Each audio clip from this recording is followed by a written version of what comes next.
ಕಳೆದ 2 ವರ್ಷಗಳಿಂದ ಸ್ವಲ್ಪ ಸೆನ್ಸೇಷನ್ ಆಗ್ತಿರುವಂತಹ ಒಂದು ಟಾಪಿಕ್ ಅಂತಂದ್ರೆ ಅದು ಹಕ್ಕಿ ಜ್ವರ ಅಂತ ಹೇಳಿ. ಏನಿದೆ ಹಕ್ಕಿ ಜ್ವರ? ಯಾಕಂದ್ರೆ ಕಳೆದ ಹಲವಾರು ವರ್ಷಗಳಿಂದ ನಾವು ಕೇಳ್ತಾನೆ ಬರ್ತಾ ಇದ್ದೀವಿ. ಯಾಕೆ ಅವಾಗ ಬಂದು ಹೋಗ್ತಾ ಇರತ್ತಾ, ಝಲಕ್ ತೋರಿಸ್ತಾ ಇರತ್ತಾ, ಅಥವಾ ಹೇಗೆ ಸರ್ ಇದು? ನೋಡಿ, ವೈರಲ್ ಡಿಸೀಸಸ್ ಈ ಸೀಸನ್ ನಲ್ಲಿ, ಚಳಿಗಾಲ, ಇನ್ನು ಚಳಿ ಪೂರ್ತಿ ಹೋಗಿಲ್ಲ, ಶಿವರಾತ್ರಿ ಈ ಸಮಯದಲ್ಲಿ ಈ ವೈರಸ್ಗಳು ಇರ್ತಾವಲ್ಲ, ಜನಗಳಿಗೆ ಅರ್ಥ ಆಗಬೇಕು. ವೈರಸ್ ಲೀಸ್ಟ್ ಲಿವಿಂಗ್ ಪಾರ್ಟಿಕಲ್ ಅಂತೀವಿ ನಾವು. ಒಂದು ಬ್ಯಾಕ್ಟೀರಿಯಾ ತನ್ನದೇ ಆದ ಒಂದು ಸೆಲ್ ಇರುತ್ತೆ.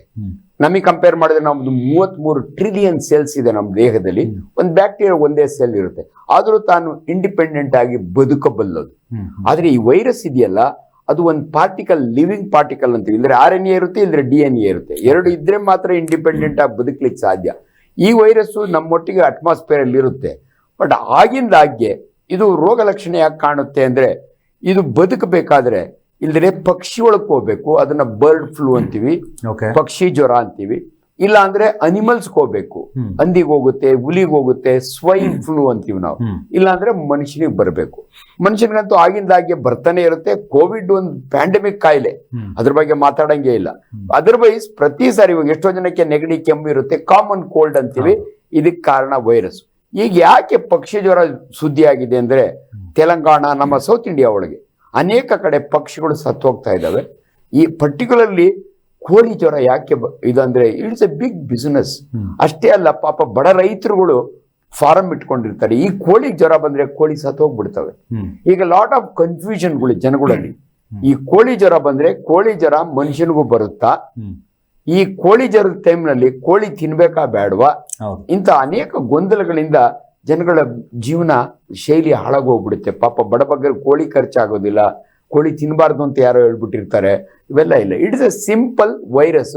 ಅದು ಮ್ಯೂಟೇಷನ್ ಆಗ್ತಾನೆ ಇರುತ್ತೆ. ಇವತ್ತಿನ ಬಂದಿರೋ ಕೋಳಿ ಜ್ವರಕ್ಕೆ ನಾವು H5N1 ವೈರಸ್ ಅಂತೀವಿ ನಾವು. H5N1 ಇದು ಒಂದ್ಸಾರಿ ಒಂದು ಕೋಳಿ ಶುರುವಾಯ್ತು ಅಂದ್ರೆ, ಯಾವುದೇ ಬರ್ಡ್, ಕೋಳಿ ಅಂದ್ರೆ ಕಾಮನ್ಲಿ ಕೋಳಿಗಳು ಅಥವಾ ಯಾವುದೇ ಬರ್ಡ್ಸ್, ಇವಾಗ ಹಾರಾಡೋ ಬಾತುಕೋಳಿಗಳು ಇರ್ತವೆ, ಅಥವಾ ವೈಲ್ಡ್ ಬರ್ಡ್ಸ್, ಊರಿನ ಪಕ್ಕದಲ್ಲಿ ಕಾಡಿದ್ರೆ ಅಲ್ಲಿಂದ ಅದಕ್ಕೆ ಬಂದು ಅಲ್ಲಿಂದ ಇವ್ರ ಕೋಳಿಗಳಿಗೆ. ಈಗ ಬರ್ತಿರೋ ಇನ್ನೊಂದು ನ್ಯೂಸ್ ಅಂದ್ರೆ, ಈ ಪಕ್ಷಿ ಜ್ವರ ಅಲ್ಲಿನ ಪ್ರಾಣಿಗಳಿಗೂ ಅಫೆಕ್ಟ್ ಆಗಿದೆ, ಹುಲಿ ಇವಕ್ಕೆಲ್ಲ ಅಫೆಕ್ಟ್ ಆಗಿದೆ ಅಂತ. ಯಾಕೆ ಇವತ್ತು ಆತಂಕ ಅಂದ್ರೆ, ಮೇನ್ಲಿ ಕೋಳಿ ಜ್ವರ ಬಂದವರು ಇದುವರೆಗೂ ಯಾರು ಸತ್ತೇ ಇಲ್ಲ. ಕೋಳಿ ಜ್ವರ ಮನುಷ್ಯನಿಗೂ ಬರುತ್ತೆ. ಆ ಕೋಳಿಗಳು ಪರ್ಟಿಕ್ಯುಲರ್ ಹತ್ರ ಇರೋರಿಗೆ, ಅಲ್ಲಿ ಕೆಲಸ ಮಾಡೋರಿಗೆ, ಅಂಥವ್ರಿಗೆ. ಬಟ್ ಕೋಳಿ ಜ್ವರ, ಈ ಎಲ್ಲ ಜ್ವರಗಳು ಒಂದೇ ತರ ಇರ್ತವೆ. ಮನುಷ್ಯನಿಗೆ ಬರೋ ಅಂತ ವೈರಲ್ ಕಾಯಿಲೆಗಳಲ್ಲಿ ಯೂಶಲಿ ವೆರಿ ಸಿಂಪಲ್. ಜ್ವರ ಇರುತ್ತೆ, ನೆಗಡಿ ಇರುತ್ತೆ, ಕೆಮ್ಮಿರುತ್ತೆ, ಮೈಕೈ ಸುಸ್ತಿರುತ್ತೆ, ಅದೆಲ್ಲ. ಕೋಳಿಯಿಂದ ಬಂದ ಜ್ವರನು ಮನುಷ್ಯನಿಗೆ ಇಷ್ಟೇ. ಬಟ್ ಇದು ನಾನ್ ಡೇಂಜರಸ್ ಜ್ವರ. ಆದ್ರೆ ಎಷ್ಟೋ ಜನ ಈ ಕೋಳಿಗಳು ಸತ್ತೋಗ್ತವೆ ಅನ್ಬಿಟ್ಟು, ನಾವು ಹಿಂದೆ ಒಂದ್ಸರಿ ಗುಲ್ಬರ್ಗದಲ್ಲಿ ನೋಡಿದ್ವಿ, ಕೋಳಿ ಜ್ವರ ಬಂದ್ಬಿಡ್ತು ಅಂತ ಪಾಪ ರೈತ 500 ಕೋಳಿಗಳನ್ನ ಹಂಗೆ ಮುಚ್ತಾನೆ ಮಣ್ಣಲ್ಲಿ. ಇವಾಗ ನಮ್ಗೆ ಅವೇರ್ನೆಸ್ ಕ್ರಿಯೇಟ್ ಮಾಡ್ಬೇಕು. ದಯವಿಟ್ಟು ಹಂಗ್ ಮಾಡಬೇಡಿ. ಕೋಳಿ ಜ್ವರನ, ಬದುಕಿರೋ ಕೋಳಿನ ನೀವು ಮುಚ್ಚೋದ್ ಬೇಕಿಲ್ಲ. ಅಂಡ್ ವೆರಿ ಸ್ಪಷ್ಟವಾಗಿ ಹೇಳ್ಬಿಡ್ತೀವಿ, ಕೋಳಿ ಜ್ವರದ ಬಂದಿರೋ ಕೋಳಿನ ಬೇಯಿಸೇ ತಿನ್ನೋದು, ಯಾರು ಕೋಳಿನ ಹಂಗೆ ತಿನ್ನೋದಿಲ್ಲ. ಹಂಗಾಗಿ ದಯವಿಟ್ಟು ಯಾರನ್ನ ತಿಂದಿದ್ರೆ, ತಿನ್ಬೇಕು ಅನ್ಕೊಂಡಿದ್ರೆ ನೀವು ತಿನ್ಕೊಳ್ಳಿ, ಅದರಿಂದ ನಿಮಗೆ ಜ್ವರ ಬರಲ್ಲ. ಮತ್ತೆ ಹೆಂಗ್ ಬರುತ್ತೆ ಅಂದ್ರೆ, ವೈರಸ್ ಕಾಂಟ್ಯಾಕ್ಟ್ ನಿಂದ, ತಿನ್ನೋದ್ರಿಂದ ಬರೋದಿಲ್ಲ.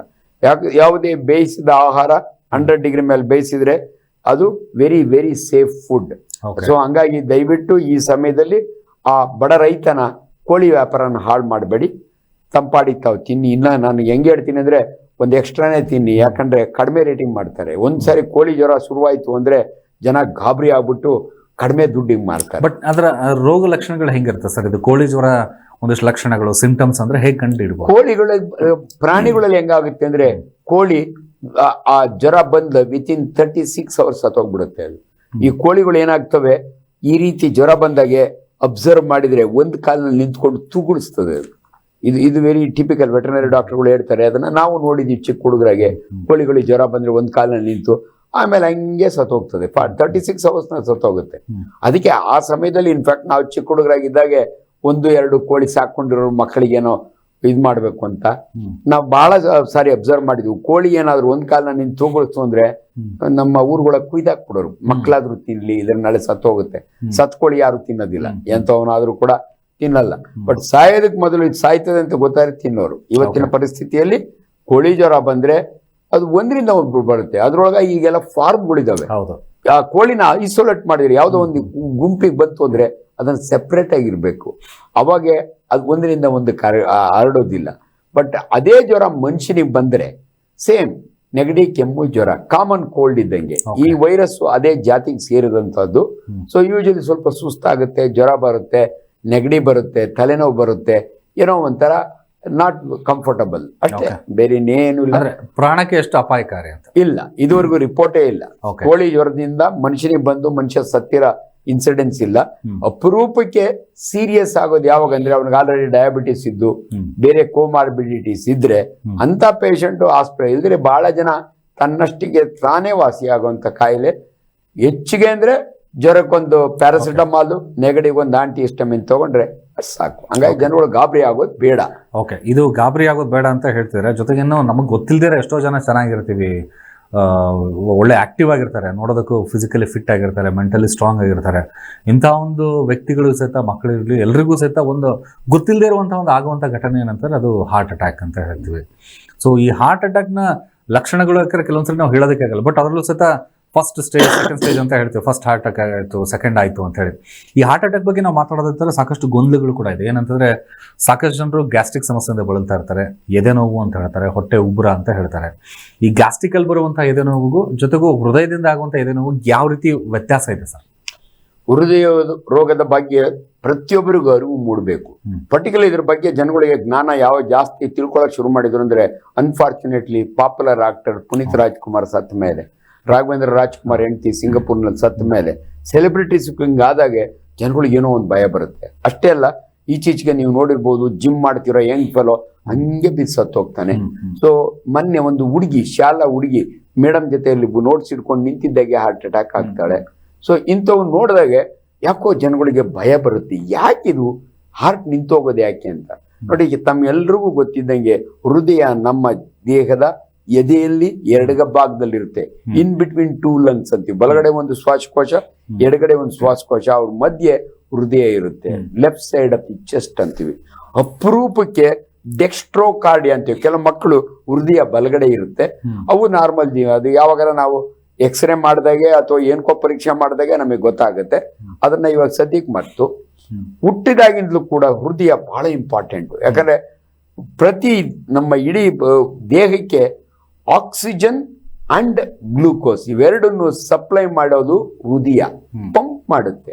ಇವಾಗ ನಮ್ಮ ದೇಹದ ಪ್ರತಿ ಭಾಗನು, ನಾವು ಟಿಶ್ಯೂ ಅಂತೀವಿ, ಸೆಲ್ ಅಂತೀವಿ, ಆರ್ಗನ್ ಅಂತೀವಿ, ಅದು ಬದುಕಬೇಕಾದ್ರೆ ನ್ಯೂಟ್ರಿಷನ್ ಬೇಕು. ನ್ಯೂಟ್ರಿಷನ್ ಅಂದ್ರೆ ಗ್ಲೂಕೋಸ್ ಮತ್ತೆ ಆಕ್ಸಿಜನ್. ಇದು ರಕ್ತ ಕ್ಯಾರಿ ಮಾಡುತ್ತೆ. ಇದನ್ನ ಕ್ಯಾರಿ ಮಾಡ್ಲಿಕ್ಕೆ ಕಾರಣ ಹೃದಯ ಪಂಪ್ ಮಾಡಬೇಕು. ಇವಾಗ ಹೆಬ್ಬೆಟ್ಟವರೆಗೂ ಬ್ಲಡ್ ಬರಬೇಕು ಅಂದ್ರೆ ಇಟ್ ಹ್ಯಾಸ್ ಟು ಪಂಪ್. ಆಶ್ಚರ್ಯ ಆಗ್ಬೋದು, ಒಂದು ದಿನದಲ್ಲಿ 24 ಗಂಟೆಯಲ್ಲಿ 1,00,000 ಸಾರಿ ಹೃದಯ ಬಡ್ಕೊಳ್ಳುತ್ತೆ, ಲಬ್ ಡಬ್ ಲಬ್ ಡಬ್ ಅಂತ. ಸೊ ಮತ್ತೆ ಕೆಳಗಡೆಯಿಂದ ರಕ್ತ ಡಿಆಕ್ಸಿಜನೇಟೆಡ್ ಬ್ಲಡ್, ಇಂಪ್ಯೂರ್ ಬ್ಲಡ್ ಪ್ರತಿ ಭಾಗದಿಂದ ಮತ್ತೆ ಹೃದಯಕ್ಕೆ ವಾಪಸ್ ಬರುತ್ತೆ. ಅದಕ್ಕೆ ಬಹಳ ಸಾರಿ ನಾವ್ ಹೇಳ್ತೀವಿ, ನಿಮ್ಮ ಕಾಲಿನಲ್ಲಿ 2 ಹೃದಯ ಇದಾವೆ. ಮೀನು ಕಂಡನ ನಾವು ಪೆರಿಫರಲ್ ಹಾರ್ಟ್ ಅಂತೀವಿ. ಕಾಲಿಂದ ರಕ್ತ ವಾಪಸ್ ಹೃದಯಕ್ಕೆ ಬರ್ಬೇಕಾದ್ರೆ ಅವು ಕಾಂಟ್ರಾಕ್ಟ್ ಮಾಡಿದ್ರೆ ಬ್ಲಡ್ ವಾಪಸ್ ಬರುತ್ತೆ. ಸೊ ಅಲ್ಟಿಮೇಟ್ಲಿ ನಾವು ತಗೊಂಡಂತ ಆಕ್ಸಿಜನ್ ನಮ್ಮ ಶ್ವಾಸಕೋಶದಲ್ಲಿರುತ್ತೆ. ಹೃದಯ 2 ಕಡೆ ಪಂಪ್ ಮಾಡುತ್ತೆ. ಬಲಭಾಗದಲ್ಲಿ ಪಂಪ್ ಮಾಡಿದ್ರೆ ಅದು ಶ್ವಾಸಕೋಶಕ್ಕೆ ಹೋಗಿ ಅಲ್ಲಿ ಪ್ಯೂರಿಫೈ ಆಗಿ ಕಾರ್ಬನ್ ಡೈಆಕ್ಸೈಡ್ನೆಲ್ಲ ಬಿಟ್ಟು ಆಕ್ಸಿಜನ್ ತಗೊಂಡು ವಾಪಸ್ ಬಂದು ಮತ್ತೆ ಎಡಗಡೆ ಹೃದಯ ಹೊತ್ಕೊಂಡಾಗೆ ರಕ್ತನಾಳಗಳ ಮುಖಾಂತರ ಬ್ರೈನ್ ಇಂದ ಹಿಡಿದು ಪ್ರತಿಯೊಂದಕ್ಕೂ ಹೋಗುತ್ತೆ. ಸೊ ಮನುಷ್ಯನ ದೇಹದಲ್ಲಿ ಯಾವುದೇ ಒಂದು ಸೆಲ್ ಬದುಕಬೇಕಾದ್ರೆ ನ್ಯೂಟ್ರಿಷನ್ ಬೇಕು. ಆದ್ರೆ ಹೃದಯಕ್ಕೇನೆ ಬ್ಲಡ್ ಸಪ್ಲೈ ಕಡಿಮೆ ಆದ್ರೆ ಅದನ್ನ ಹಾರ್ಟ್ ಅಟ್ಯಾಕ್ ಅಂತೀವಿ ನಾವು. ನೋಡಿ, ಹೃದಯ 3-4 ಕಾಯಿಲೆಗಳು ಬಹಳ ಫೇಮಸ್. ಒಂದು ಹಾರ್ಟ್ ಅಟ್ಯಾಕ್, ಅದ್ರ ಬಗ್ಗೆ ನಾನು ಹೇಳ್ತೀನಿ. ಹೃದಯ ಸ್ತಂಭನ, ಕಾರ್ಡಿಯಾಕ್ ಅರೆಸ್ಟ್ ಅಂತೀವಿ. ಅಂಡ್ ಹಾರ್ಟ್ ಫೇಲ್ಯೂರ್, ತಾನು ಮಾಡ್ಬೇಕಾದ ಕೆಲಸನ ಮಾಡಕ್ಕಾಗದಿರ ಫೇಲ್ ಆಗ್ಬಿಡುತ್ತೆ. ಮೊದಲನೇದು ಸಿಂಪಲ್ ಹಾರ್ಟ್ ಅಟ್ಯಾಕ್ ಅಂದ್ರೆ ನಾನು ಬಹಳ ಸಾರಿ ಎಕ್ಸ್ಪ್ಲೈನ್ ಮಾಡ್ತೀನಿ. ನೋಡಿ, ನನ್ನ ಬೆರಳು ಪಿಂಕ್ ಇದೆ. ಇದು ಪಿಂಕ್ ಇರ್ಲಿಕ್ಕೆ ಕಾರಣ ಇಲ್ಲೊಂದು ಬ್ಲಡ್ ವೆಸಲ್ ಇದೆ, ಡಿಜಿಟಲ್ ವೆಸಲ್ ಅಂತೀವಿ. ಇಲ್ಲೊಂದು ಡಿಜಿಟಲ್ ವೆಸಲ್, ಬ್ಲಡ್ ಹೋಗ್ತಾನೆ ಇರುತ್ತೆ, ವಾಪಸ್ ಬರ್ತಾನೆ ಇರುತ್ತೆ. ನಾನೇನಾದ್ರೂ ಒಂದು ರಬ್ಬರ್ ಬ್ಯಾಂಡ್ ಹಾಕಿ ಟೈಟ್ ಆಗಿ ಈ 2 ರಕ್ತನಾಳನ್ನ ಬ್ಲಾಕ್ ಮಾಡ್ಬಿಟ್ಟ ಅಂದ್ರೆ 4 ಅವರ್ಸ್ಗೆ ನನ್ನ ಬೆರಳು ಕಪ್ಪಗಾಗಿ ಸತ್ತೋಗುತ್ತೆ. ಅದನ್ನ ನಾವು ಗ್ಯಾಂಗ್ರೀನ್ ಅಂತೀವಿ. ಸಿಮಿಲರ್ಲಿ ನಮ್ಮ ಹೃದಯ ನಮ್ಮ ಮುಷ್ಟಿ ಎಷ್ಟಿರುತ್ತೆ ಅಂತ ಸ್ವಲ್ಪ ದೊಡ್ಡದಿರುತ್ತೆ. ಒಂದು 250 ಗ್ರಾಮಿಂದ 400 ಗ್ರಾಮ್ವರೆಗೂ ನಮ್ಮ ಹೃದಯದ ತೂಕ, ಅದು ನಮ್ಮ ಮುಷ್ಟಿಗಿಂತ ಸ್ವಲ್ಪ ದೊಡ್ಡದಿರುತ್ತೆ.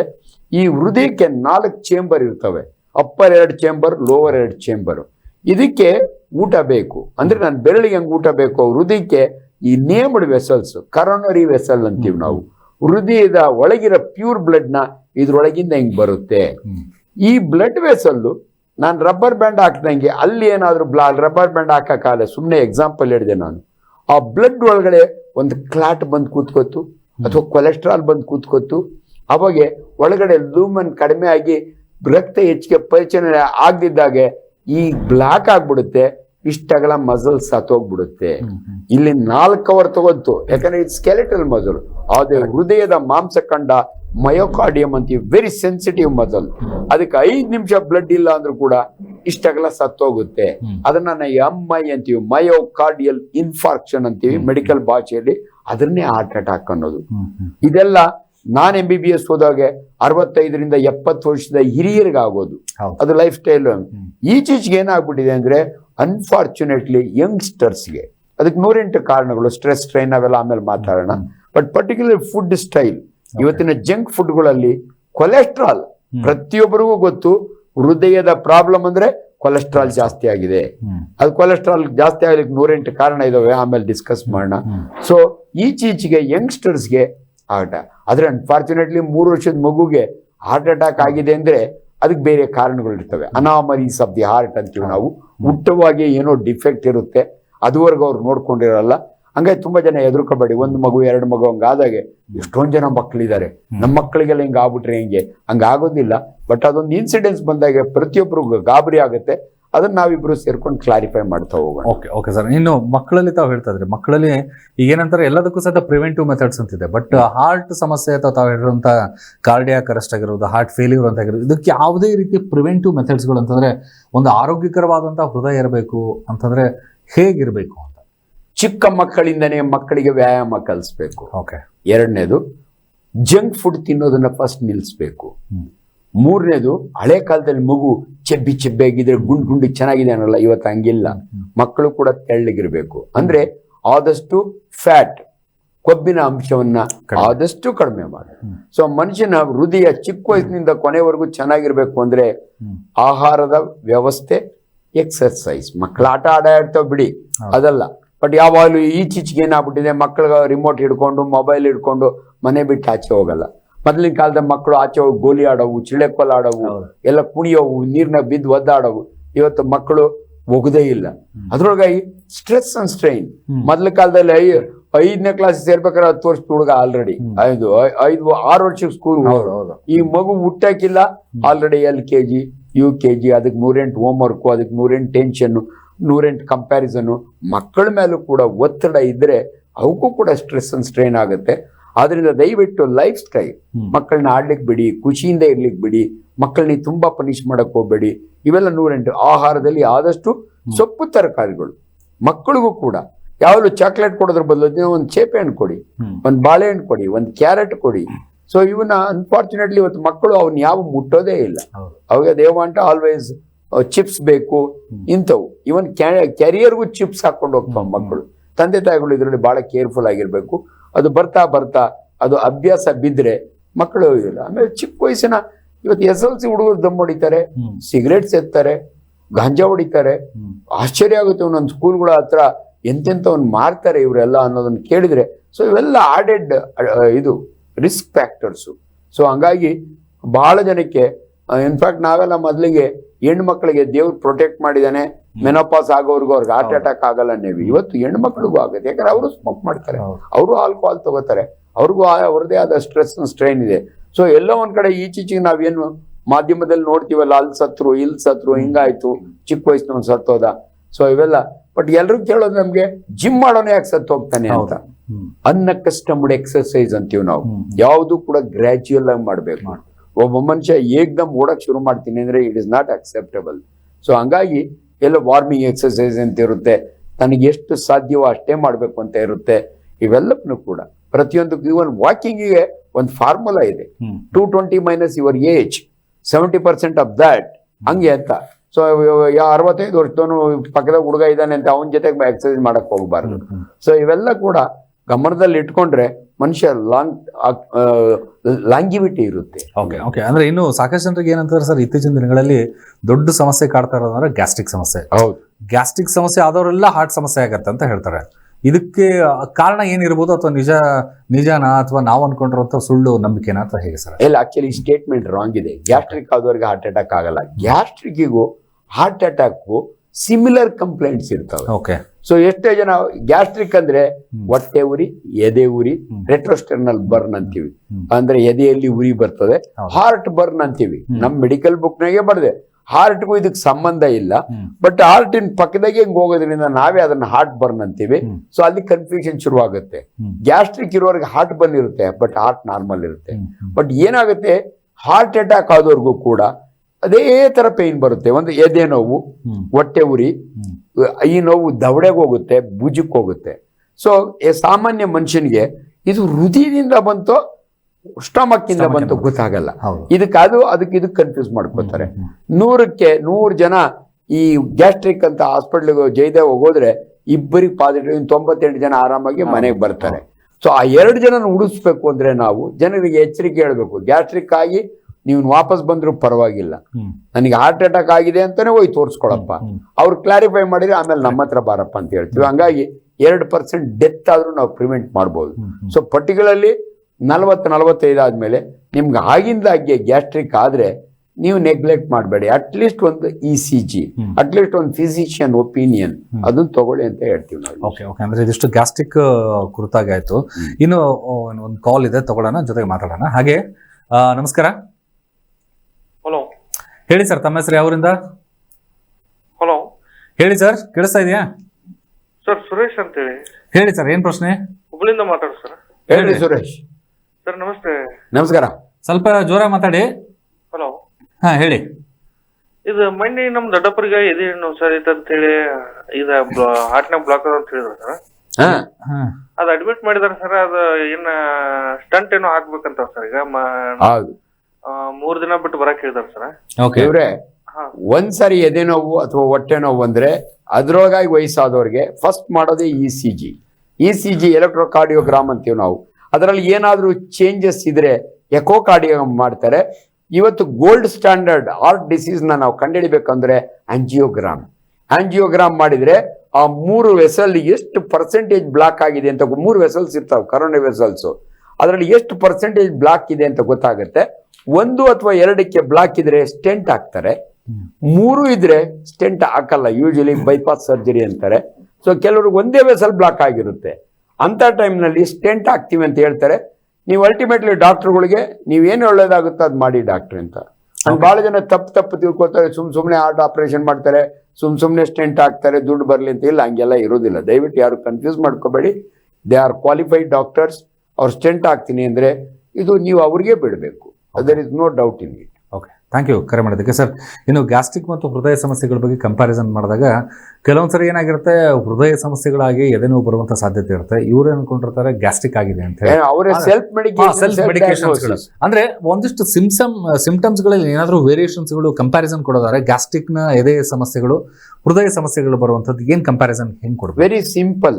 ಇದು ಆಕ್ಚುಲಿ ಹಾರ್ಟ್ ಅಟ್ಯಾಕ್ನಾಗೆ ಒಂದು ಹಗ್ಗ ತಗೊಂಡು ಎದೆಗೆ ಬಿಗದಂಗ ಆಗುತ್ತೆ. ಕನ್ಸ್ಟ್ರಕ್ಟಿಂಗ್ ಪೈನ್ ಅಂತೀವಿ ನಾವು. ಯಾರೋ ಎದೆ ಮೇಲೆ ಕೂತು ತುಳಿತಾ ಇದ್ದಾರೆ ಹಂಗಾಗುತ್ತೆ. ಅನ್ಫಾರ್ಚುನೇಟ್ಲಿ ಇವು ಡಯಾಬಿಟಿಸ್ ಇರೋರ್ಗಾಗಲ್ಲ. ಓಕೆ, ಅದೊಂದು ಬಹಳ ಕೇರ್ಫುಲ್. ಡಯಾಬಿಟಿಸ್ನವ್ರಿಗೆ ಸಿಂಪ್ಟಮ್ಸ್ ಬಹಳ ಕಡಿಮೆ. ಅಂಡ್ ಯಾವಾಗ್ಲೂ ಕೂಡ ಈ ನೋವು ಎಡ ಭುಜಕ್ಕೆ ಹೋಗುತ್ತೆ, ದವಡೆಗೆ ಹೋಗುತ್ತೆ. ಓಕೆ. ಬಟ್ ಕೆಲವು ಸಮಯ ಪಾಪ ಈ ಗ್ಯಾಸ್ಟ್ರಿಕ್ನವ್ರು ಯಾಕೋ ನನಗೆ ಎಡಗಡೆ ಭುಜಕ್ಕೆ ಹೋಯ್ದಂಗ ಆಯ್ತು ಡಾಕ್ಟ್ರೆ ಅಂತಾರೆ. ಅಂತ ಅನುಮಾನ ಇದ್ರೆ ಒಂದು ECG ಮಾಡಿಸಿ ಅಂತೇಳಿ. ಡೆಫಿನೆಟ್ಲಿ ಇದು ಅಂದ್ರೆ ನಾನೊಬ್ಬ ಡಾಕ್ಟರ್ ನೋಡಿದಾಗ ಇದು ಗ್ಯಾಸ್ಟ್ರಿಕ್ಕೋ ಅಥವಾ ಕಾರ್ಡಿಯಾಕೋ ಅಂತ ನನಗೆ ಗೊತ್ತಾಗುತ್ತೆ. ಪರ್ಸ್ಪಿರೇಷನ್, ಹಣೆ ಮೇಲೆ ಬೆವರನಿ ಬರ್ತದೆ, ಶಾರ್ಟ್ ಬ್ರೆತ್, ಯಾಕೋ ಉಸಿರಾಗ್ತಾ ಹೋಗ್ತಿಲ್ಲ, ಏನೋ ಒಂಥರ ಗಾಬರಿ, ಇದೆಲ್ಲ ಗ್ಯಾಸ್ಟ್ರಿಕ್ನಾಗ ಆಗಲ್ಲ. ಗ್ಯಾಸ್ಟ್ರಿಕ್ನ ಬಹಳ ಸಾರಿ ಹೊಟ್ಟೆ ಉರಿ, ಎದೆ ಉರಿ, ಉಳಿ ತೇಕು, ಇದು ಬಹಳ ಪ್ರಾಮಿನೆಂಟ್ ಆಗಿರುತ್ತೆ. ಆದ್ರೆ ಹೃದಯಾಘಾತದಲ್ಲಿ ಏನೋ ಒಂಥರ ಗಾಳಿಗೆ ಸಾಕಾಗ್ತಾ ಇಲ್ಲ, ಕಿಟಕಿ ಹತ್ರ ಹೋಗಿ ನಿಂತ್ಕೊಳ್ಳೋಣ ಅನ್ಸುತ್ತೆ, ಗಾಬರಿ ಆಗುತ್ತೆ, ಯಾರೋ ಎದೆ ಮೇಲೆ ಒತ್ತಿದಂಗ ಆಗುತ್ತೆ. ಅಂತವ್ರು ದಯವಿಟ್ಟು ಆದಷ್ಟು ಬೇಗ ಒಬ್ಬ ಫಿಸಿಷಿಯನ್ ಹತ್ರ ಹೋಗಿ ಒಂದು ECG ಮಾಡಿಸ್ಕೊಳ್ಳಿ. ಹಾಗೆ ಒಂದು ಕಾಲ್ ಇದೆ. ನಮಸ್ಕಾರ. ಹಲೋ. ಹೇಳಿ ತಮ್ಮ ಹೆಸರು ಯಾವರಿಂದ? ನಾವು ಮದ್ದೂರು ಡಾಕ್ಟರ್. ಹೇಳಿಮ್ಮ. ಹೇಳಿ ಡಾಕ್ಟರ್ ಜೊತೆ ಮಾತಾಡ್ಬೇಕು. ಹೇಳಿಮ್ಮ, ಹೇಳಿ, ಮಾತಾಡಿ. ಮಾತಾಡ್ತೀನಿ ಹೇಳಿ. ಅದೇ ನಮ್ಮ ಯಜಮಾನ ಸ್ವಲ್ಪ ನಡೆದ್ರು ಉಪ್ಸ ಅಂತ ಹೇಳ್ತಾ ಇದ್ರು. ಹಾ BP ಶುಗರ್ ಏನು ಇರ್ಲಿಲ್ಲ ಅವ್ರಿಗೆ. ಹಾ ಆಮೇಲೆ ತೋರಿಸ್ಕೊ ಬಂದಿದ್ರು ಇಲ್ಲಿ ಬೇರೆ ಒಬ್ರ ಹತ್ರ. ಅದಾಗ್ ಬಂದ್ ಒಂದಿನ ಚೆನ್ನಾಗಿದ್ರು, ಮಾರನೆಗಳು ಬಾತ್ರೂಮ್ಗೆ ಹೋಗಿದ್ರಲ್ಲ, ಹಾ ಅಲ್ಲೇ ಸುಮ್ನೆ ಹಿಂಗೆ ಪಕ್ಕ ಕೊರಿಕಬಿಟ್ಟಿದ್ರು. ಸ್ವಲ್ಪ ಹೊತ್ಬಿಟ್ಟು ಹೋಗಿ ನೋಡಿದಾಗ ಹೊರಗಡೆ ಎತ್ಕೊ ಬಂದ್ರು, ಹೊರಗಡೆ ಇದು ತೀರೋಗಿದ್ರು. ಎಷ್ಟು ವಯಸ್ಸಮ್ಮ ಅವ್ರಿಗೆ? ಅವ್ರಿಗೆ 64-65 ವರ್ಷ. Unfortunately you are correct. ಎಷ್ಟೋ ಜನ ಸರ್ ಪಾಪ ನಾನು ನೋಡಿದ್ದೀನಿ, ಡಾಕ್ಟರ್ ಹತ್ರ ಹೋಗಿ ECG ಮಾಡಿಸ್ಕೊಂಡು ಏನಿಲ್ಲ ಹೋಗಿ ಪರವಾಗಿಲ್ಲ ಚೆನ್ನಾಗಿರೋ ಅಂದೋರು ಡಾಕ್ಟರ್ ಕ್ಲಿನಿಕಲ್ಲೇ ಹೊಸಲು ದಾಟಿ ಬಿದ್ದು ಸತ್ತೋಗಿರೋದಿದ್ದಾರೆ. ನಮಗೆ ಇನ್ಸಿಡೆನ್ಸ್ ಇದೆ ಪಾಪ. ನೋಡಿ ಅವರು ಏನು ಇಲ್ಲ ಅನ್ಕೊಂಡು ಅಂಡ್ ಶುಗರು BP ಇಲ್ದಿದ್ದ ಬಹಳ ಜನ ಮನುಷ್ಯ ಆರೋಗ್ಯವಾಗಿದ್ದಾನೆ ಅನ್ಕೋತಾನೆ. ಬಟ್ ಅನ್ಫಾರ್ಚುನೇಟ್ಲಿ ಇದು ಆಂಜಿಯೋ ಮಾಡದಿದ್ರೆ ಕರೆಕ್ಟಾಗಿ ಗೊತ್ತಾಗೋದಿಲ್ಲ. ಎಷ್ಟೋ ಸಾರಿ ECG ನಾರ್ಮಲ್ ಬರ್ತದೆ, ಎಕೋ ನಾರ್ಮಲ್ ಇರ್ತದೆ. ಈ ಸಡನ್ ಆಗಿ ಕೊಲ್ಯಾಪ್ಸ್ ಆಗೋದು 2 ರೀಸನ್ಗೆ. ಇದು ಸಡನ್ ಡೆತ್ ಅಂತೀವಿ, ಒಂದು ಹಾರ್ಟ್ ಅಟ್ಯಾಕು, ಇನ್ನೊಂದು ಬಹಳ ಸಾರಿ ಪಲ್ಮನರಿ ಎಂಬಾಲಿಸಮ್ ಅಂತೀವಿ. ಕಾಲ್ನಲ್ಲಿ ವೇನ್ಸ್ ಊದ್ಕೊಂಡಿರ್ತವೆ, ಅದ್ರಾಗ ಒಂದು ಕ್ಲಾಟ್ ಇರುತ್ತೆ, ಅದು ಬಂದು ಪಲ್ಮನರಿ ವೆಸಲ್ ಬ್ಲಾಕ್ ಆದ್ರೆ ಅವಾಗ್ಲೂ ಸತ್ತು ಹೋಗ್ತಾರೆ. ಅಮ್ಮ ಇವು ಅಪರೂಪಕ್ಕೆ ಆಗ್ತವೆ. ಅನ್ಫಾರ್ಚುನೇಟ್ಲಿ ನಿಮ್ಮ ಯಜಮಾನ್ರಿಗಾಗಿದೆ. ನನಗೆ ಇನ್ನೂ ನೆನಪಿದೆ, ಜಯನಗರ ಜನರಲ್ ಹಾಸ್ಪಿಟಲ್ ಅಲ್ಲಿ ಒಂದು ಅಜ್ಜಿಗೆ ಪೈಲ್ಸ್ ಆಪರೇಷನ್ ಮಾಡಿದ್ದು, 65 ವರ್ಷ. ಅವರು ನಾಳೆ ಡಿಸ್ಚಾರ್ಜ್ ಮಾಡ್ತೀವಿ ಅಮ್ಮ ಚೆನ್ನಾಗಿ, ಯಾಕಂದ್ರೆ ನಾಳೆ ಒಂದಿನ ಇದ್ ಬಿಡ್ತೀವಿ, ದೂರ ಊರಿಗೆ ಹೋಗ್ಬೇಕು ನಾವು ನಾಗಮಂಗಲಕ್ಕೆ, ನಾಡ್ದು ಹೋಗ್ತೀವಿ ಅಂದೋಳು. ನಾಡ್ದು ಬೆಳಗ್ಗೆ ತಿಂಡಿ ತಿನ್ಬಿಟ್ಟು ಬಾತ್ರೂಮ್ಗೆ ಹೋಗಿ ಈಚೆಗೆ ಬರೋವಾಗ ಅಲ್ಲೇ ಕೊಲ್ಯಾಪ್ಸ್ ಸತ್ತೋದ್ಲು. ಸೊ ಇಂಥವು ಆಗ್ತಿರ್ತವೆ. ಅವಾಗ ನಾವ್ ಹೇಳೋದು ಹಾರ್ಟ್ ಅಟ್ಯಾಕ್ ಆಗಿದೆ ಬಿಡಿ ಅಂತೀವಿ. ಆಪರೇಷನ್ ಆದಾಗ ಆಗ್ಲಿಲ್ಲ, ಅದಕ್ಕೆ ಮೊದಲಾಗಿರಲಿಲ್ಲ, ಹಾಸ್ಪಿಟ್ಲಿಗೆ ಬಂದು ಡೆತ್ ಆದಂಗೆ ಆಯ್ತು ಅಂತ. ಇದು ಅಪರೂಪಕ್ಕೆ ಕೆಲವು ಆಗ್ತವೆ.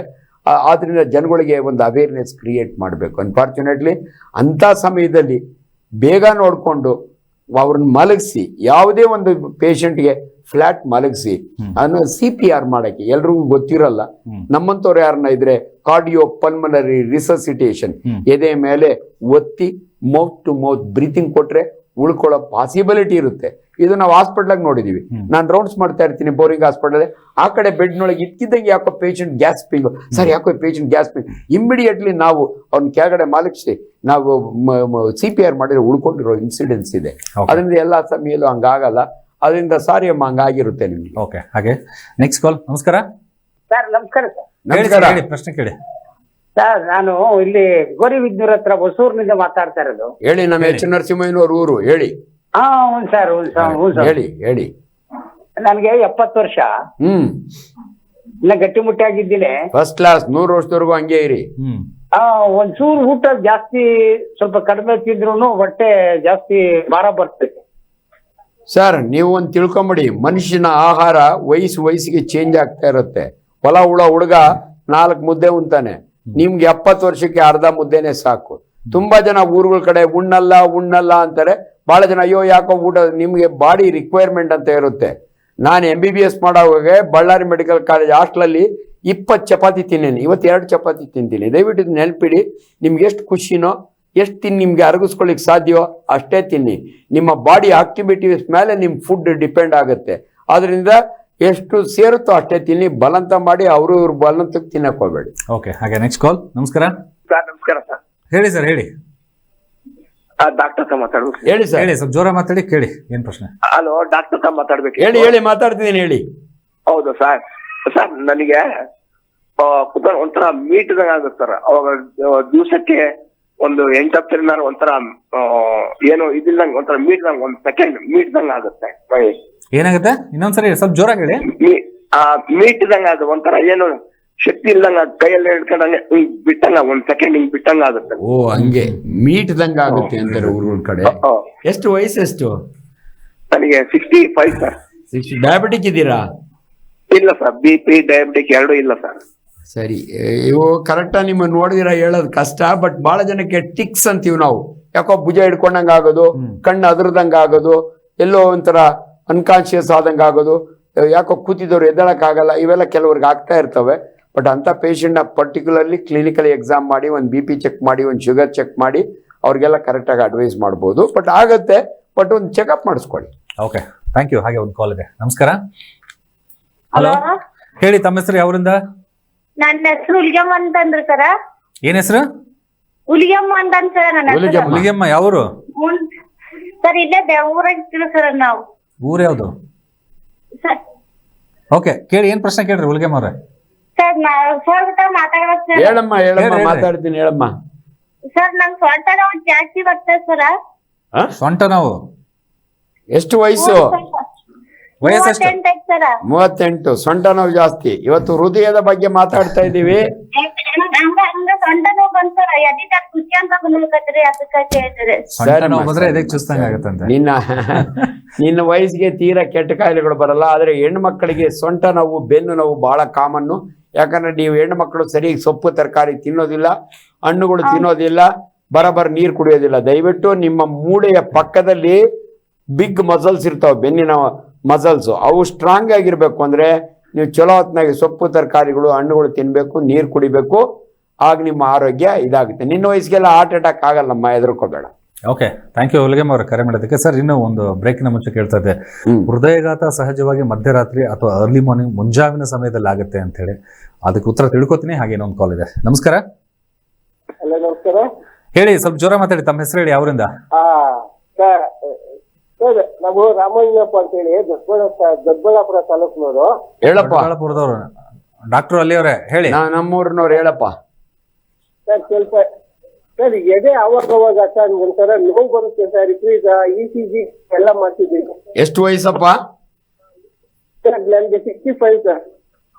ಒಳ್ಳೇದಾಯ್ತು ಬಿಡಿ, ECG ಮಾಡ್ತಿರೋದು. ಇಲ್ಲ, ನಾನ್ ನೋಡಿದೀನಿ ಬಹಳ ಜನ ಎದೆ ನೋವು ಬಂದ್ರೆ ಜಯದೇವಾಗ ಹೋಗಿ ECG ಮಾಡಿಸ್ಕೊಂಡು ಏನು ಇಲ್ಲ ಗ್ಯಾಸ್ಟ್ರಿಕ್ ನೋಡ್ಸ್ಕೊಳ್ಳಿ ಹೋಗಿ ಅಂತ ಕಳ್ಸಿದ್ರು ಸರ್ ಅಂತ ಬರ್ತಾರೆ.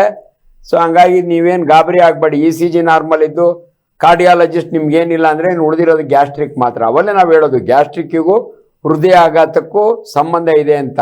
ಸೊ ನಿಮ್ಗೆ ಯಾವಾಗ ನಿಮ್ಮ ಹೃದಯ ನಾರ್ಮಲ್ ಇದೆ ಅಂತ ಗೊತ್ತಾದ್ರೆ ಇನ್ನು ನಮ್ಮ ಹತ್ರ ಬರ್ಬೇಕು. ನಾವು ಗ್ಯಾಸ್ಟ್ರೋಎಂಟ್ರಾಲಜಿಸ್ಟ್. ನಿಮ್ಮ ಹೊಟ್ಟೆ ಒಳಗಿರುವ ಆಸಿಡ್ ಮೇಲೆ ಉಕ್ಕುತ್ತೆ, ಅದನ್ನ ನಾವು ಗರ್ಡ್ ಅಂತೀವಿ, ಗ್ಯಾಸ್ಟ್ರೋ ಈಸೋಫೇಜಿಯಲ್ ರಿಫ್ಲಕ್ಸ್ ಡಿಸಾರ್ಡರ್. ನೀವು ನಮ್ಮ ಹತ್ರ ಬಂದ್ರೆ ನಿಮ್ಮ ಆಸಿಡ್ ಕಡಿಮೆ ಮಾಡ್ತೀವಿ, ನಿಮ್ಮ ಎದೆ ಉರಿ ಬರ್ದಂಗೆ ಟ್ರೀಟ್ಮೆಂಟ್ ಕೊಡ್ತೀವಿ. ಅದರಿಂದ ನಿಮ್ಮೂರಿನಲ್ಲಿ ದೊಡ್ಡಬಳ್ಳಾಪುರದವರು ಅಲ್ಲಿ ಯಾರಿಗನ್ನ ಡಾಕ್ಟ್ರಿಗೆ ತೋರಿಸ್ಕೊಳ್ಳಿ, ನಿಮ್ಗೆ ಒಳ್ಳೇದಾಗತ್ತೆ. ಥ್ಯಾಂಕ್ ಯು ಕರೆ ಮಾಡೋದಕ್ಕೆ. ಸರ್, ಈಗ ಒಂದು ಪ್ರಶ್ನೆ ಹೇಳ್ತಾ ಇದೆ, ಏನಂದ್ರೆ ಅದೇ Early morning ಮಿಡ್ ನೈಟ್ ಆಗುವಂತ ಹಾರ್ಟ್ ಅಟ್ಯಾಕ್ ಮೇನ್ ರೀಸನ್ ಏನಿರ್ಬೋದು ಅಂತ? ಸರ್, ಬಹಳ ಸಾರಿ ಹೆವಿ ಮೀಲ್ಸ್ ರಾತ್ರಿ ತುಂಬಾ, ಅದಕ್ಕೆ ರಾತ್ರಿ ಹೊತ್ತು ತುಂಬಾ ಹೆವಿ ಮೀಲ್ಸ್ ತಗೋಬಾರ್ದು. ಏನಾಗುತ್ತೆ, ಈ ಸ್ಟಮಕ್ ಕೆಲಸ ಮಾಡ್ಬೇಕಾದ್ರೆ ಅದಕ್ಕೊಂದು ಬ್ಲಡ್ ಸಪ್ಲೈ ಅಂತ ಇರುತ್ತೆ, ಒಂದು ಕ್ವಾಂಟಿಟಿ. ಯಾವಾಗ ಅದು ಹೆವಿ ಊಟ ಮಾಡಿದಾಗೆ ಅದು ಬ್ಲಡ್ ಸಪ್ಲೈ ಸಾಕಾಗಲ್ವಲ್ಲ, stomach steals the blood from other organs, ಕದ್ಕೊಳ್ಳುತ್ತಂತೆ ರಕ್ತನ ಹೃದಯ ಅಥವಾ ಬ್ರೈನ್ ನಿಂದ. ಅದು ಒನ್ ಆಫ್ ದಿ ರೀಸನ್ಸ್. ಎರಡನೇದು, ಈ ಮಹಾದೇವ್ ಪ್ರಸಾದ್ ಪಾಪ ಅವರು ಕೂರ್ಗ್ನಾಗ ಹೋಗಿ ಅರ್ಲಿ ಮಾರ್ನಿಂಗ್ ಸತ್ ಹೋಗ್ತಾರೆ. ಸೊ ಬಹಳ ಜನ ಈ ಚಳಿ ಜಾಸ್ತಿ ಇದ್ದಾಗೆ ಅರ್ಲಿ ಮಾರ್ನಿಂಗ್ ಅಟ್ಯಾಕ್ಸ್ ಆಗೋದು ಜಾಸ್ತಿ. ಅದರಿಂದ ದಯವಿಟ್ಟು ಒಬ್ಬೊಬ್ಬರೇ ಮಲ್ಕೊಬೇಡಿ, ನೀವು ರಿಸಾರ್ಟ್ಗೆ ಹೋದಾಗೆ ಜೊತೆಗೆ ಯಾರನ್ನ ಇಟ್ಕೊ. ಮೂರನೇದು, ಸಡನ್ ಆಗಿ ಎದ್ದೋಗಿ ಯೂರಿನ್ ಪಾಸ್ ಮಾಡೋವಾಗೆ ಕೊಲ್ಯಾಪ್ಸ್ ಆಗ್ತಾರೆ.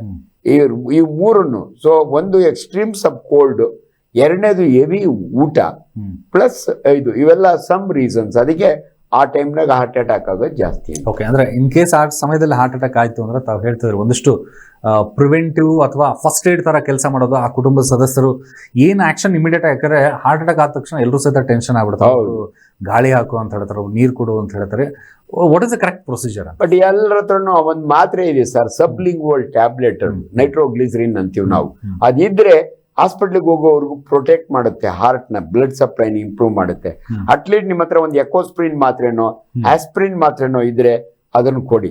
ಅಂಡ್ ಬಹಳ ಜನ ಈ ಹೃದಯ ಬಡಿ ಹಿಂಗ್ ಮಾಡಕ್ ಹೋಗ್ತಾರಲ್ಲ, ದಯವಿಟ್ಟು ಹಾರ್ಟ್ ನಿಂತೋಗಿದ್ರೆ, ಉಸಿರು ನಿಂತೋಗಿದ್ರೆ ಆಗ ಮಾತ್ರ ಮಾಡ್ಬೇಕು. ಅದ್ ಬಿಟ್ಬಿಟ್ಟು ನೀವು ಬಡ್ಕೊಂಡು ಎದೆ ಮೇಲೆ ಕುತ್ಕೊಳ್ಳೋದು, ಗುದ್ದೋದು ಅವೆಲ್ಲ ಮಾಡಕ್ ಹೋಗ್ಬಾರ್ದು. ಅಂಡ್ ತುಂಬಾ ಗಾಬರಿ ಆಗಿ ಅವ್ರನ್ನ ಎಬ್ಬರಿಸೋದು, ಕುಂಡ್ರೋದು ಏನು ಮಾಡ, ಆರಾಮಾಗಿ ಒಂದ್ ಸೈಡ್ ತಿರುಗಿಸಿ ಮಲಗಿಸಿ.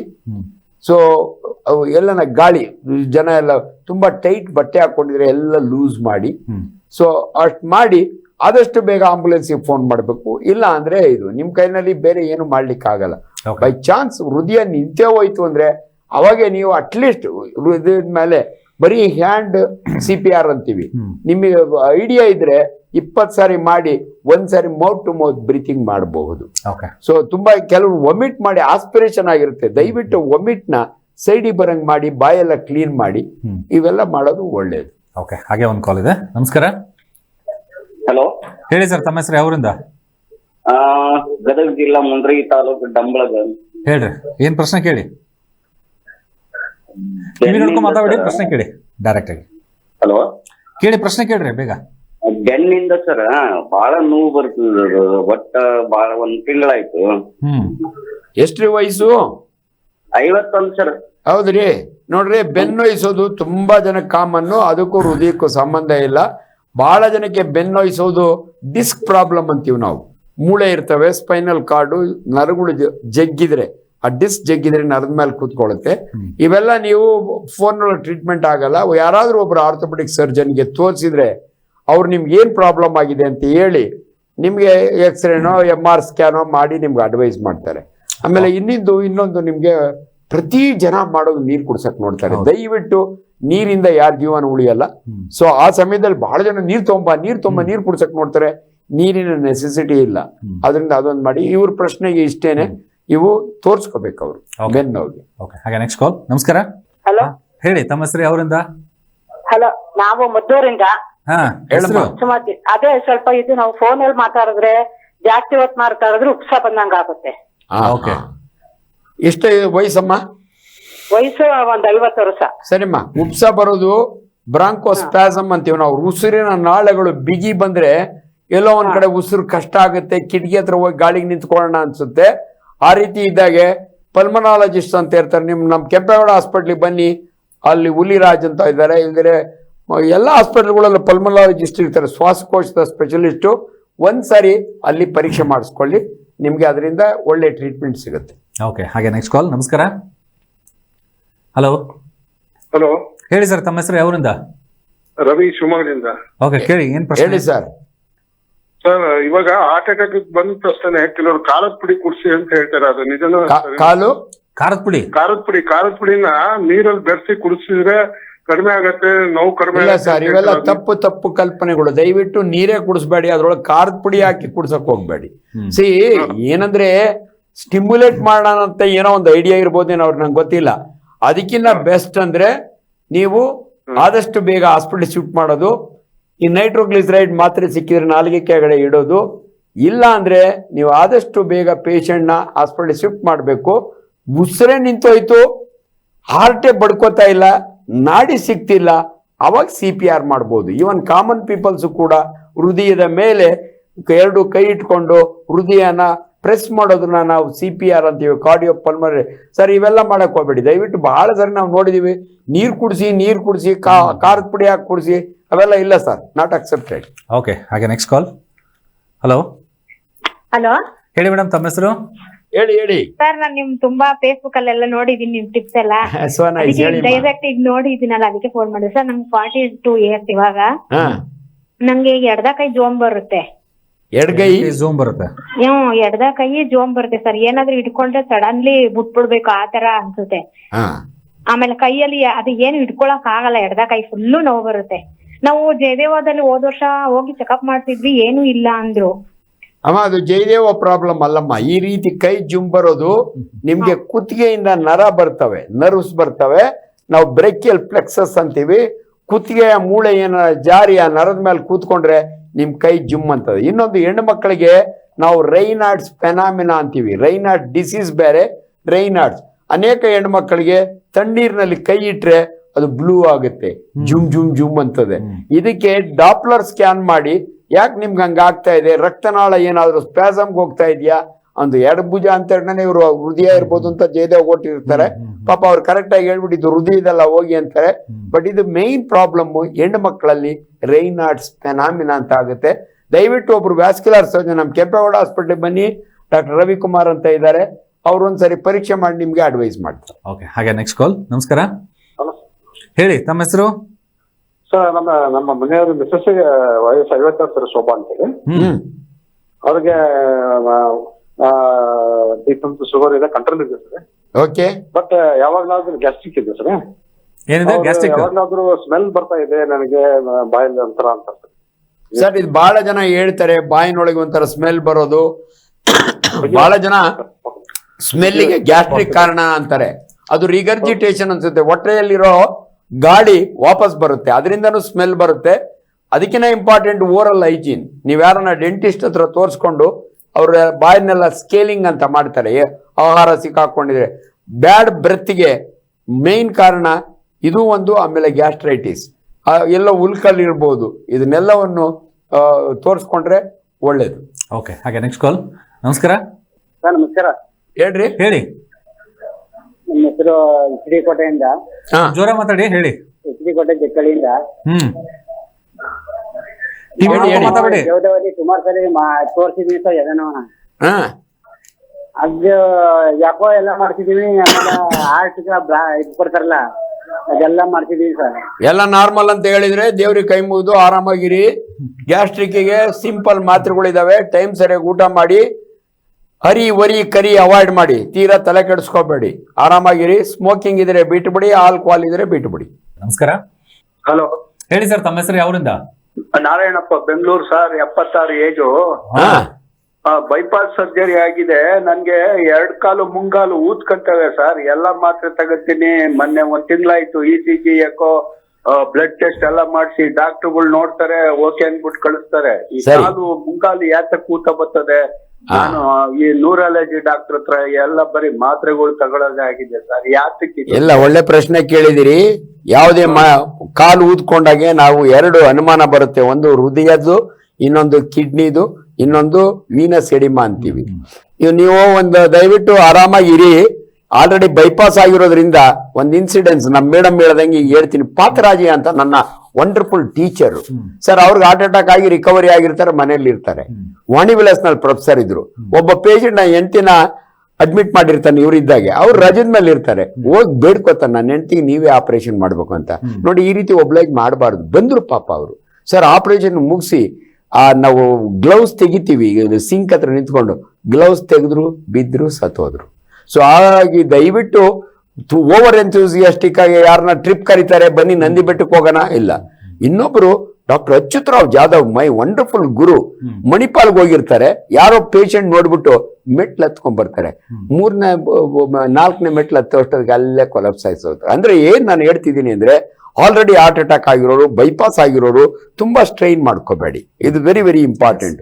ಇವ್ರ ಕಾಲೂತ ಇದೆಯಲ್ಲ, ಟ್ರಾವೆಲ್ ಮಾಡೋದ್ರಿಂದ ಬರುತ್ತೆ. ದಯವಿಟ್ಟು ಏನು ಮಾಡಬೇಡಿ. ರಾತ್ರಿ ಹೊತ್ತು 2 ಪಿಲ್ಲೋ ಇಟ್ಕೊಳ್ಳಿ, ಕಾಲ್ ಕೆಳಗಡೆ ಎತ್ತರ ಇಟ್ಕೊಂಡು ಮಲಕ್ಕೊಳ್ಳಿ. ತಲೆನೇ ಕೆಡಿಸ್ಕೊಳಕ್ ಹೋಗ್ಬೇಡ್ರಿ. ಅದರಿಂದ ಏನು ಬೇರೆ ತೊಂದರೆ ಆಗೋದಿಲ್ಲ. ಓಕೆ ಸರ್, ಈ ಹೃದಯ ಜೊತೆಗೆ ಶ್ವಾಸಕೋಶ ಜೊತೆಗೆ ಉಸಿರಾಟದ ಸಮಸ್ಯೆ ಇರೋರಿಗೂ ಸಹಿತ ಕೆಲವೊಂದ್ಸರಿ ಉಸಿರು ನಿಂತೋಗುತ್ತೆ. ಅದು ಯಾವ ಕಾರಣ ಅಂತ ಸರ್? ಒಂದು ಕಂಡೀಷನ್ ನಾವು ಯಾವಾಗಲೂ ಡಾಕ್ಟರ್ಸ್ ಕನ್ಫ್ಯೂಸ್ ಆಗೋದು ಅಂದ್ರೆ heart attack and pulmonary embolism. ಇವಾಗ ಪರ್ಟಿಕ್ಯುಲರ್ಲಿ ಫ್ಲೈಟ್ ಬರ್ತಾರೆ ಅಮೆರಿಕದಿಂದ ಇಂಡಿಯಾಗ, 12 hours ಬರ್ತಾರೆ. ಕೂತು ಕಾಲಿಟ್ ತಪ್ಪಾಗುತ್ತೆ, ಅದ್ರಾಗ ಒಂದು ಕ್ಲಾಟ್ ಆಗುತ್ತೆ. ಅದೇನ ಡಿಸ್ಲಾಡ್ಜ್ ಆಗಿ ಬಂತು ಅಂದ್ರೆ ಶ್ವಾಸಕೋಶದೊಳಗೆ ಆ ಬ್ಲಡ್ ವೆಸಲ್ ಬ್ಲಾಕ್ ಆಗುತ್ತೆ, ಪಲ್ಮನರಿ ವೆಸಲ್ ಅಂತೀವಿ. ಸಡನ್ ಆಗಿ ಸತ್ತು ಹೋಗ್ತಾರೆ. Cause of sudden death heart attack ಅನ್ಕೋತೀವಿ, ಆದ್ರೆ ಇದು ಪಲ್ಮನರಿ ಎಂಬಾಲಿಸಮ್. ಅದರಿಂದ ದಯವಿಟ್ಟು ಹಾಸ್ಪಿಟಲ್ಗಳು ಅಷ್ಟೇ, ನಾವೆಷ್ಟು ಪ್ರಿಕಾಷನ್ ತಗೋತೀವಿ ಅಂದ್ರೆ 4 hours ಏನಾದ್ರು ಆಪರೇಷನ್ ಇದ್ರೆ ಅಂಡರ್ ಅನಸ್ತೇಶಿಯಾ ಇರ್ತದಲ್ಲ, ಕಾಲ್ಗೆಲ್ಲ ಎಲಾಸ್ಟಿಕ್ ಕ್ರೇಪ್ ಬ್ಯಾಂಡೇಜ್ ಹಾಕ್ತಿವಿ. ಸೊ ಮಧ್ಯೆ ಅದನ್ನ ಮೂವ್ ಮಾಡ್ತೀವಿ ಇವೆಲ್ಲ. ಅಂಡ್ ಪೇಷಂಟ್ಗಳಿಗೂ ಹೇಳಿರ್ತೀವಿ ಪೋಸ್ಟ್ ಆಪರೇಟಿವ್ಲಿ. ಹಳೆ ಕಾಲದಲ್ಲಿ ಒದ್ದಾಡ್ದಂಗೆ ಇಟ್ಕೊಂಡಿರೋರು, ಇವಾಗ ಹಂಗಲ್ಲ, ಎಷ್ಟು ಬೇಗ ಆಗುತ್ತೋ ಅಷ್ಟು ಬೇಗ ಮೂವ್ ಮಾಡಿ ಅಂತ. ಇದನ್ನು ಜನಗಳು ಗಮನದಲ್ಲಿ ಇಟ್ಕೋಬೇಕು. ಹಾರ್ಟ್ ಅಟ್ಯಾಕ್ ಇಂದ ಅಷ್ಟೇ ಅಲ್ಲ, ಈವನ್ ಪಲ್ಮನರಿ ಅದಕ್ಕೆ ಶ್ವಾಸಕೋಶ ಅಂದ್ರೆ ಪಲ್ಮನರಿ. ಆ ಎಂಬಾಲಿಸಮ್, ಹಾರ್ಟ್ ಅಟ್ಯಾಕ್ ಒಂದೇ ತರ ಇರ್ತವೆ. ಅದನ್ನ ಇವೆರಡನ್ನು ನಾವು ಗಮನದಲ್ಲಿ ಇಟ್ಕೊಂಡು ಪೇಷಂಟ್ ನ ಮ್ಯಾನೇಜ್ ಮಾಡ್ತೀವಿ. ಓಕೆ. ಇದ್ರ ಜೊತೆಗೆ ಇನ್ನೊಂದು ದೊಡ್ಡ ಸಮಸ್ಯೆ ಏನಂತಾರೆ, ಸಾಕಷ್ಟು ಜನರು ಆತಂಕಕ್ಕೊಳಗಾಗ್ತಾರೆ, ಆಂಗ್ಸೈಟಿ ಆಗ್ಬಿಡ್ತಾರೆ ಅಥವಾ ಡಿಪ್ರೆಷನ್ಸ್ ಅಲ್ಲಿ ಹೋಗ್ತಾರೆ. ಸಡನ್ ಆಗಿ ಅವರಿಗೆ ಹಾರ್ಟ್ ಅಟ್ಯಾಕ್ ಆಗುವಂತ ಸಾಧ್ಯತೆ ತುಂಬಾ ಇರುತ್ತೆ ಅಂತ ಹೇಳ್ತಾರೆ. ಬಟ್ ಇದನ್ನ ಪ್ರಿವೆಂಟ್ ಮಾಡ್ಕೊಳ್ಳೋದಕ್ಕೆ ಡಿಪ್ರೆಷನ್ಸ್ ಎಲ್ಲ ಅವ್ರ ಕಂಟ್ರೋಲ್ ಎಲ್ಲ ಇರ್ಬೋದು. ಬಟ್ ಪ್ರಿವೆಂಟಿವ್ ಮೆಥಡ್ ಅಲ್ಲಿ ಇಂಥ ಒಂದು ಪೇಷಂಟ್ಸ್ಗಳು ಬಂದಾಗ ಹೇಗೆ ಸರಿ ಹೋಗ್ಬೋದು ಅಂತ? ಸಡನ್ ಶಾಕ್ ಸರ್ ಇವೆಲ್ಲ. ವೇಗಲ್ ಅಟ್ಯಾಕ್ ಅಂತೀವಿ ನಾವು. ವೇಗಸ್ ನರ್ವ್ ಇರುತ್ತೆ, ಬ್ರೈನ್ ಇಂದ 2 ಬರ್ತವೆ. ಹೃದಯಕ್ಕೆ ಸಪ್ಲೈ ಮಾಡುತ್ತೆ, ಶ್ವಾಸಕೋಶ ಸಪ್ಲೈ ಮಾಡುತ್ತೆ, ಸ್ಟಮಕ್ಗೆ, ಬೀಜಕ್ಕೆ ಎಲ್ಲ. ನಾವು ಇದನ್ನ ನೋಡಿದೀವಿ. ಸಡನ್ ಸ್ಕ್ವೀಸ್ ಮಾಡಿದ್ರೆ ಸತ್ತು ಹೋಗ್ತಾರೆ, ಕಪಾಳ ಕೊಡಿದ್ರೆ ಸತ್ತು ಹೋಗ್ತಾರೆ. ಸಡನ್ ಶಾಕ್, ಕೆಟ್ಟ ನ್ಯೂಸ್ ಸಡನ್ ಆಗಿ. ನನ್ಗೆ ಇನ್ನೂ ನೆನಪಿದೆ, ಒಬ್ಬ ಯಂಗ್ ಸರ್ಜನ್ ಶ್ರೀರಂಗಪಟ್ಟಣದಲ್ಲಿ ಪಾಪ ಹಾವು ಕಡಿದು ಸತ್ತು ಹೋಗ್ತಾನೆ. ಅವನ ಚಿಕ್ಕಮ್ಮ ಅವನ ಮೇಲೆ ಹಿಂಗ್ ಮಲಗ್ದೋಳು, ಎದ್ದೋಳದೇ ಇಲ್ಲ, ಅಷ್ಟು ಪ್ರೀತಿಯಿಂದ ಸಾಕಿರ್ತಾಳೆ. ಇವೆಲ್ಲ ಎಕ್ಸ್ಟ್ರೀಮ್ ಶಾಕ್ಸ್ ಅವು. ಅದರಿಂದ ಹಾರ್ಟ್ ನಿಂತು ಹೋಗುತ್ತೆ. ಇದನ್ನ ನಾವು ಕಾರ್ಡಿಯಾಕ್ ಅರೆಸ್ಟ್ ಅಂತೀವಿ ನಾವು. ಎಷ್ಟೋ ಸಾರಿ ಹಾರ್ಟ್ ಫೇಲ್ ಆಗುತ್ತೆ, ಅದಕ್ಕೆ ಎಲೆಕ್ಟ್ರಿಕ್ ಸಪ್ಲೈ ಇರುತ್ತೆ, SA ನೋಡ್ ಅಂತೀವಿ ನಾವು. ಬ್ರೈನ್ ಅಂಡ್ ಹಾರ್ಟ್ ಗೆ ಎಲೆಕ್ಟ್ರಿಕಲ್ ಆಕ್ಟಿವಿಟಿ ಇರುತ್ತೆ. ಇದು ಹೆಚ್ಚು ಕಮ್ಮಿ ಆದ್ರು ಅದಕ್ಕೆ ನೀವು ಯಾವತ್ತೂ ಕೂಡ ಅನುಮಾನ ಇದೆ, ಜಯದೇವ್ ಹೋಗಿ ಅವರೆಲ್ಲ ಚೆಕ್ ಮಾಡಿ ಎಲೆಕ್ಟ್ರಿಕಲ್ ಆಕ್ಟಿವಿಟಿ ಹೆಚ್ಚು ಕಮ್ಮಿ ಇದ್ರೆ ಪೇಸ್ ಮೇಕರ್ ಅಂತ ಹಾಕ್ತಾರೆ. ಸೊ ಹಾರ್ಟಿನ ಬಗ್ಗೆ ತುಂಬಾ ವಿಚಾರಗಳಿದಾವೆ. ಇವತ್ತು ಜನಸಾಮಾನ್ಯರಿಗೆ ಅರ್ಥ ಆಗೋ ರೀತಿಯಲ್ಲಿ 3 ಪದ ನಾನು ಯೂಸ್ ಮಾಡಿದ್ದೀನಿ: ಹಾರ್ಟ್ ಅಟ್ಯಾಕು, ಕಾರ್ಡಿಯಾಕ್ ಅರೆಸ್ಟು, ಇನ್ನೊಂದು ಕಾರ್ಡಿಯಾಕ್ ಫೇಲ್ಯೂರ್. ಇವಿಷ್ಟು ಕೂಡ ಜನಗಳಿಗೆ ಒಂದು ಅರಿವು ಇರಲಿ ಅಂತ ಅಷ್ಟೇ. ಓಕೆ, ಕೊನೆಯದಾಗಿ ಇನ್ನೊಂದು ಪ್ರಶ್ನೆ ಅಂದ್ರೆ, ಹಾರ್ಟ್ ಪೇಷಂಟ್ಸ್ಗಳು ಅಥವಾ ಹಾರ್ಟ್ ಅಟ್ಯಾಕ್ ಆಯ್ತು ಅಂತಂದ್ರೆ ತಾವು ಹೇಳಿದ್ರೆ ಒಂದು 4 ಕೆಳಗಡೆ ಒಂದು ಟ್ಯಾಬ್ಲೆಟ್ಸ್ ಇರುತ್ತೆ ತಗೋಬೇಕು ಅಂತ. Sublingual ಎಷ್ಟು ಮಟ್ಟಿಗೆ ಅಂದ್ರೆ ಯಾರು ತಗೋಬಹುದು, ಯಾರು ತಗೋಬಾರ್ದು? ಎಲ್ಲರೂ ತಗೋಬಹುದು ಸರ್. ಹಾರ್ಟ್ ಅಟ್ಯಾಕ್ ಆದವರಿಗೆಲ್ಲ ಯಾವುದೇ ಏಜ್ ಆಗಲಿ, ಓಕೆ, ಅದು ಅಲ್ಲಿವರೆಗೂ ಅದು ಬ್ಲಡ್ ವೆಸಲ್ ನ ಡೈಲೇಟ್ ಮಾಡಕ್ಕೆ ಅದನ್ನ ಯೂಸ್ ಮಾಡುವಂಥದ್ದು. ಎಲ್ಲೋ ಕರೋನರಿ ವೆಸಲ್ ಡೈಲೇಟ್ ಆಗ್ಬೋದು, ಅಲ್ಲಿ ಹೋಗೋವರೆಗೂ ನಮ್ಗೆ ಏನ್ ಇಂಪಾರ್ಟೆಂಟ್ ಅಂದ್ರೆ ಹೆಂಗೋ ಬ್ಲಡ್ ಸಪ್ಲೈ ಹೋಗ್ಬೇಕು. ಸೊ ಹಂಗಾಗಿ ಇನ್ಫಾರ್ಕ್ಷನ್ ಆಗ್ಬಾರ್ದು, ಅದಕ್ಕೋಸ್ಕರ ಅವೆಲ್ಲ ಯೂಸ್ ಮಾಡ್ತವೆ. ಬಟ್ ರೌಟಿನ್ ಯೂಸ್ ನೊಳಗೆ ಆಕ್ಚುಲಿ ಹಂಗ್ ನೋಡಿದ್ರೆ ಪ್ರತಿ ಡಾಕ್ಟರ್ ಜೋಬ್ನಾಗ ಇಟ್ಕೊಂಡಿರ್ಬೇಕು. ಬಟ್ ನಾನು ಯಾವತ್ತೂ ಇಟ್ಕೊಂಡೇ ಇಲ್ಲ. ಇಟ್ಕೋಬೇಕು ಅವ್ರು ಹೇಳೋ ರೀತಿಯಲ್ಲಿ. ಬಟ್ ನಾನು ಯಾವ ಡಾಕ್ಟರ್ ಅದನ್ನ ಕ್ಯಾರಿ ಮಾಡೋದು ನೋಡೇ ಇಲ್ಲ. ಮಾಡ್ಬೇಕು, ಕಾರ್ಡಿಯಾಲಜಿಸ್ಟ್ ಇನ್ಸಿಸ್ಟ್ ಮಾಡ್ಬೇಕು ಎಲ್ಲ ಡಾಕ್ಟರ್ ಜೋಬ್ನಾಗ ಮಾತ್ರ ಇರಬೇಕು ಅಂತ.